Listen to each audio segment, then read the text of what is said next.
हम लोग इस वीडियो में सीखेंगे कि डेटा फैच कैसे करेंगे टेबल से। पिछले वीडियो के अंदर आपको याद हो तो हम सीखे थे कि कैसे डेटा इंसर्ट करवाते हैं ये टेबल में, ये देख चुके हैं।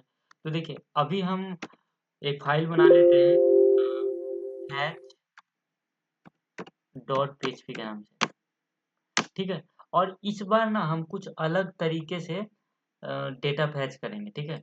और देखिए वो किस तरह करेंगे ये अभी हम आपको दिखा रहे हैं। सबसे पहले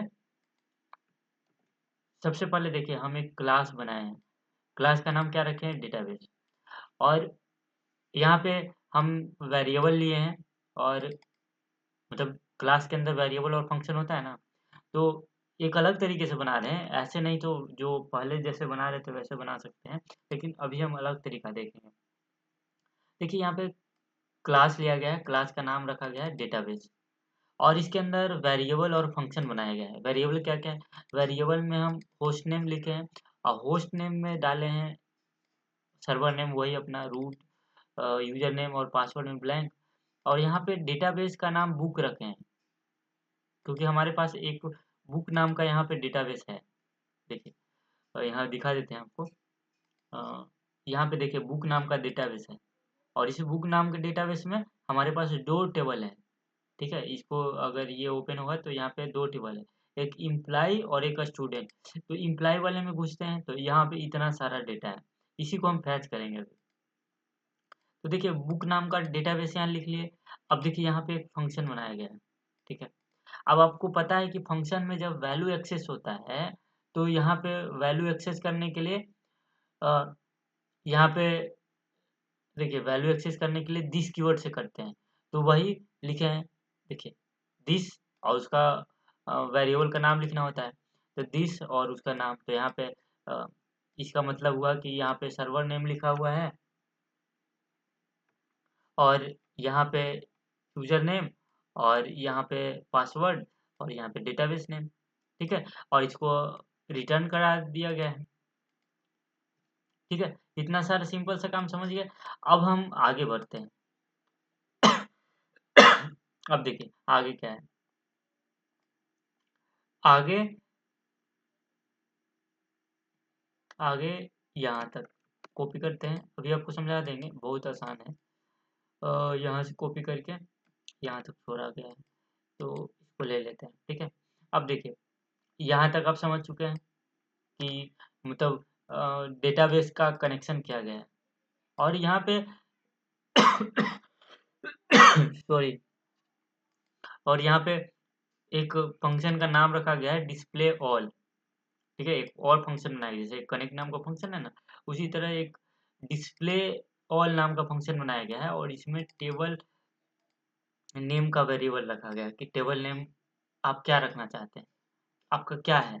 तो उसको एक्सेस करने के लिए यहाँ पे एक वेरिएबल का नाम दिए हैं, कुछ भी आप नाम रख सकते हैं। और देखिए इस फंक्शन में आपको ये वाला एक्सेस करना है। अगर इस ये जो हमारा डेटाबेस कनेक्शन है तो इसका नाम क्या है? कनेक्ट। तो इसको एक्सेस करना है तो दिस कीवर्ड से एक्सेस किए, और इसको एक वेरिएबल में डाल दिए, कौन नाम के वेरिएबल में। पहले क्या था? कौन वेरिएबल था। तो यहाँ पे ये किया गया है। और उसके बाद देखिए, उसके बाद यहाँ पे अगर देखते हैं तो यहाँ पे जैसे कि हम जब डेटा फैच करना दिखाए थे तो यहाँ पे टेबल हेडिंग बना के दिखाए थे, वही जो आपके पास है डेटाबेस में जो है। जैसे डेटाबेस में इम्प्लाई नेम है, ईमेल है, तो वही यहाँ पे लिखे हैं इम्प्लाई आईडी नेम ईमेल, और उसको टेबल हेडिंग में रखे हैं, और उसको एक रो के अंदर डाले हैं। यही किए ना। अगर अभी रन करके अगर हम दिखाएं आपको, लोकल होस्ट और डेटाबेस ऊप्स नाम है, और ये हमारा फैच नाम था, ठीक है। ये अभी क्यों नहीं दिखा है? क्योंकि अभी अभी यहाँ पे पूरा काम हुआ नहीं है, इसलिए ये अभी नहीं दिखा है, ठीक है। तो अभी आगे हम पढ़ेंगे तो समझेंगे, ठीक है। अभी ये पूरा काम हुआ नहीं है इसलिए नहीं दिखा, क्योंकि इस क्लास का जब तक हम ऑब्जेक्ट नहीं क्रिएट करेंगे जब तक हमको कुछ भी नहीं दिखने वाला है, ठीक है। तो यहाँ पे टेबल हेडिंग हो गया। अब देखिए क्वेरी चलाया गया है। क्वेरी क्या चलाया गया है? Select star from table name.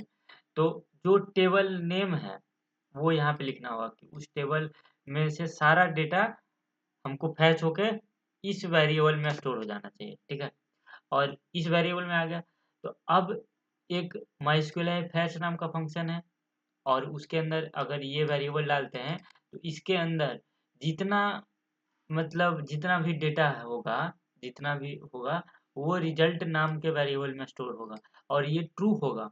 अगर ये पूरा डेटा आ जाएगा यानी कि वाइल के अंदर ट्रू होता है तो उसके नीचे का लाइन सब प्रिंट हो जाता है। तो रिजल्ट में जो होगा, जैसे रिजल्ट वेरिएबल है, रिजल्ट में इम्प्लाई आईडी में जो होगा वो इम्प्लाई आईडी में वो आ जाएगा। उसी तरह नेम में जो होगा वो आ जाएगा। और ये वाइल लूप है, तो वाइल लूप का काम होता है बार बार इंक्रीमेंट करना, तो ये पूरा डेटा दिखा देगा, ठीक है। अब देखिए, अब इस क्लास का ऑब्जेक्ट क्रिएट करते हैं। तो ऑब्जेक्ट क्रिएट करने के लिए आप जानते ही हैं, सबसे पहले यहाँ पीएचपी का सिंटेक्स स्टार्ट किए, ओबीजे न्यू और उस डेटाबेस का नाम क्या है, आपका डेटाबेस है, ठीक है। यहाँ पे अब अगर कुछ नाम जो भी नाम रहता है यहाँ पे हम लिखते हैं। अब देखिए, अब उसके बाद हमको हमको देखिए हमको एक चीज पास करना है। क्या पास करना है कि टेबल का नाम क्या है, ये पास करना है ना। तो इसके लिए कौन सा फंक्शन बनाया गया है, डिस्प्ले ऑल। तो ऑब्जेक्ट के जरिए हम डिस्प्ले ऑल फंक्शन को कॉल किए, और यहाँ पे इम्प्लाई जो टेबल का नाम है, टेबल का नाम टेबल का नाम EMP है ना, तो इसी को हम यहाँ पे कॉल कर दिए हैं। अब जैसे ही ये कॉल होगा, अब हमको यहाँ पे पिछला बार आउटपुट नहीं दिख रहा था, इस बार आउटपुट दिख जाएगा। देखिए, रिफ्रेश करते हैं, देखिए जितना टेबल में डेटा था वो सारा हमको दिख गया। तो यही था मतलब देखने का तरीका क्लास और ऑब्जेक्ट के जरिए, ठीक है। तो ये बहुत इम्पोर्टेंट था। आप अगर इसको देखना चाहते हैं तो आप स्क्रीनशॉट ले सकते हैं, जैसे कि यहाँ से यहाँ तक कनेक्शन क्रिएट किया गया है, ठीक है, यहाँ से यहाँ।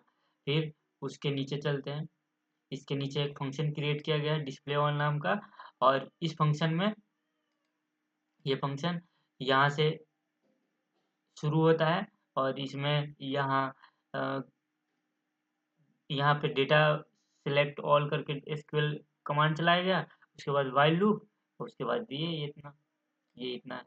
अब इसके बाद क्या किया गया, इसके बाद हमको ऑब्जेक्ट क्रिएट करना है, तो यहाँ पे हम ऑब्जेक्ट क्रिएट किए, ठीक है। तो इस तरह हम सारा काम किए। यहाँ पे क्लास है यहाँ तक, ठीक है, यहाँ तक क्लास है। आप स्क्रीनशॉट ले लीजिएगा। और फिर यहाँ से शुरू हुआ है फंक्शन। सबसे पहले यहाँ वाइल लूप चलाए, उसके बाद ये बंद होगा और फिर ऑब्जेक्ट क्रिएट होगा, ठीक है। तो यही था, इतना ही। Thank you.